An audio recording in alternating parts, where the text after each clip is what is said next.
Now, I ain't going that far, okay? I need some, some mints and some stuff to attack what be going on. So we ain't using this for the brushing your teeth. Baby, I paint the sky blue. My greatest creation was you. Hey, you guys. Welcome to Kale Cupcakes and Diapers. Please be sure to like, comment, and subscribe, especially if you're interested in healthy-ish eating or anything dealing with babies and kids. And follow me on Instagram at Kale Cupcakes and Diapers. All right, enough of that promo. Let's get started. Today I want to talk about something annoying called eczema. Eczema, also known as atopic dermatitis, is a condition of the skin that gets really dry, gets really itchy and cracked. And usually that happens because of irritants or allergens. Irritants or allergens can be found in the environment. It could be something as simple as dust or the sun. It could be included in food. Sometimes certain foods are known to cause eczema outbreaks. Irritants can also be found in laundry detergents or soaps. So there's a whole bunch of reasons why somebody might have an eczema flare-up or an eczema outbreak. It is said to be passed down from generation to generation. So I have eczema and my kids have eczema. And my baby, who is now 7 months old, also suffers from eczema. One thing about eczema, though, is that it's not a one-size-fits-all as far as the remedy is concerned. I have purchased so many things that have said to alleviate the itch, prevent eczema flare-ups, moisturize the skin. And I have yet to find anything to work except for Aquaphor and Vaseline. And seeing as how Vaseline is like a cheaper version of Aquaphor, Vaseline is my go-to. But in spite of me not having any actual products that work, there are some tips that I have that I use not only on myself, but definitely my children, that will help alleviate some of the symptoms of eczema, which include stopping the itch and preventing dry skin. Tip number one is to make sure that your children's nails are short and clean. You have a baby, you know that their nails are sharp and they grow like I don't know what. So it's very important to make sure that the nails are very low. I, like many moms, are like terrified of clipping the baby's nails because for some reason, they start bleeding and I can't do it. So I use a special nail file, which is great. It doesn't cause the cuticles or anything like that to cut and bleed. And I'll leave all the information down below. So maybe if you're interested, you can go ahead and check it out. But the nail file is perfect because it gets in those corners and makes sure the nail is completely dull so that when the baby is scratching, he or she won't irritate the skin or won't rip the skin. I remember when middle son, who's now 3, when he was a baby, he used to take his toenails and scrape it into his ankle eczema and it caused it to be infected. And I like to think of eczema as a mosquito bite, right? Mosquito bites, when they pop up, it itches. It's like, oh my gosh, I just have to scratch it. And what happens when you scratch it? It becomes even more itchy. Same thing with eczema. You scratch it, it's going to become more itchy, and then you also risk it becoming infected. That's why it's also important to make sure that the nails are clean. You don't want the nail to break the skin and then input all that dirt into it, because then you're going to have a problem. Number 2 is to take a bath, okay? And you want the baby's bath or your children's bath to be just like baby bear's porridge, right? In the Goldilocks and the 3 Bears, right? You don't want it to be too hot, not too cold, but just right. So nice warm baths. My baby's dermatologist said that he should take 1 10-minute bath a day. I like to give my baby 2 baths a day, okay? 1 in the morning and 1 in the night. And they last no more than 2 or 3 minutes. And it's really just so that the water from the bath can help moisturize the skin. That's the whole purpose of a bath, right? You don't want it to be too hot or too cold because then it can, again, irritate the skin, burn the skin. If it's too cold, might strip the skin of moisture. So warm baths help to kind of throw back in some of that moisture that has come out of the skin already. Beyond just moisturizing the skin, it also soothes the skin. So anything that's inflamed, it will be calmed down with warm water. So twice a day. Usually I do it 1 in the morning when he first wakes up and then 1 in the evening right before bed. Tip number 3 is to moisturize, okay?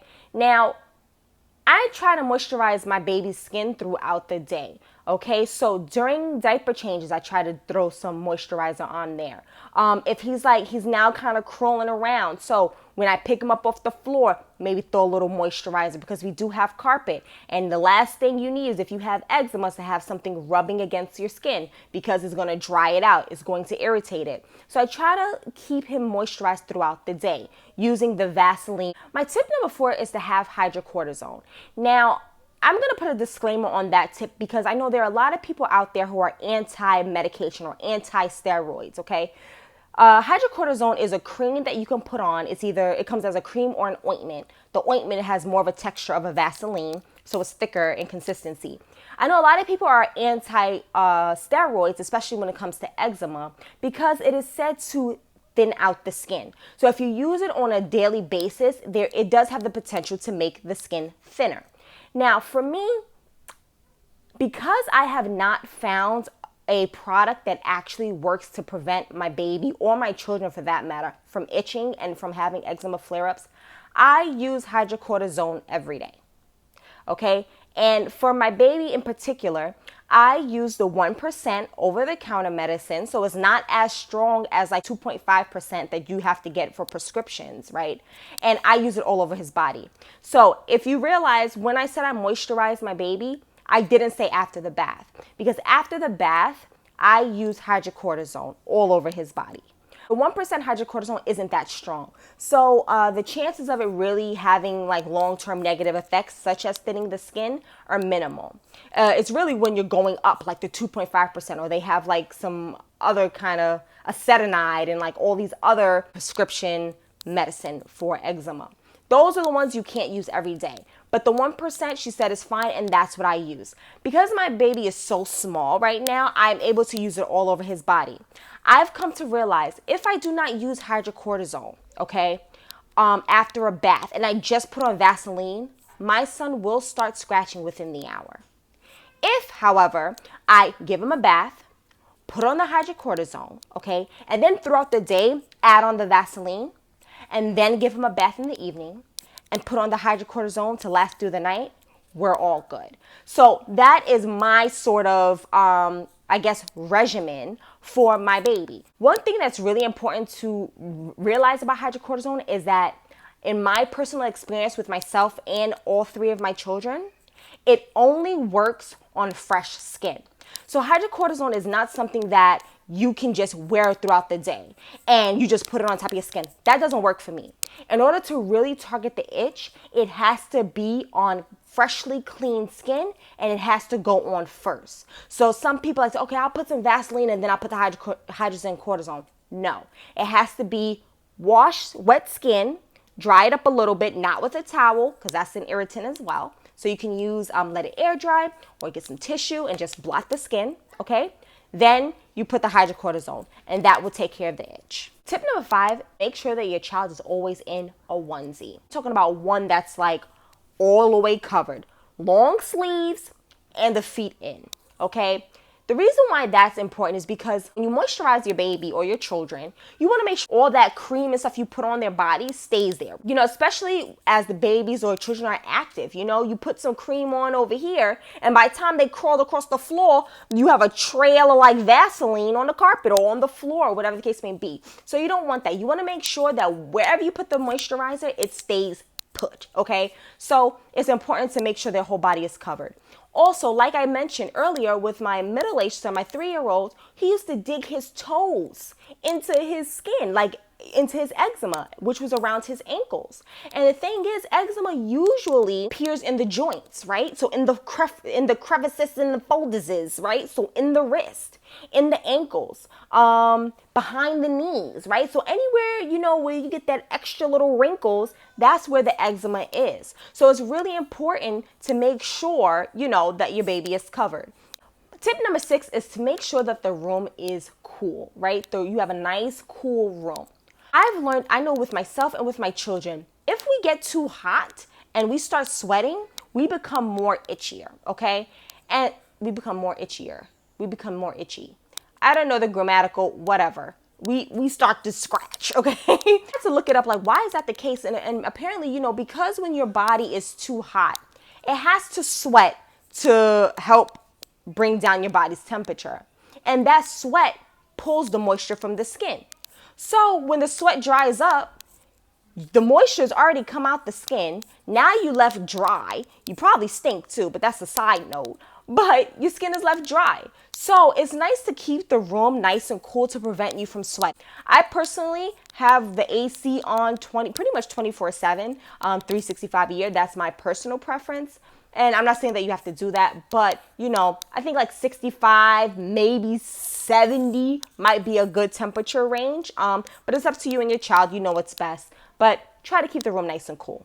And my last tip number 7, is to make sure that you use soaps and detergents that don't have anything like artificial fragrances, artificial colors.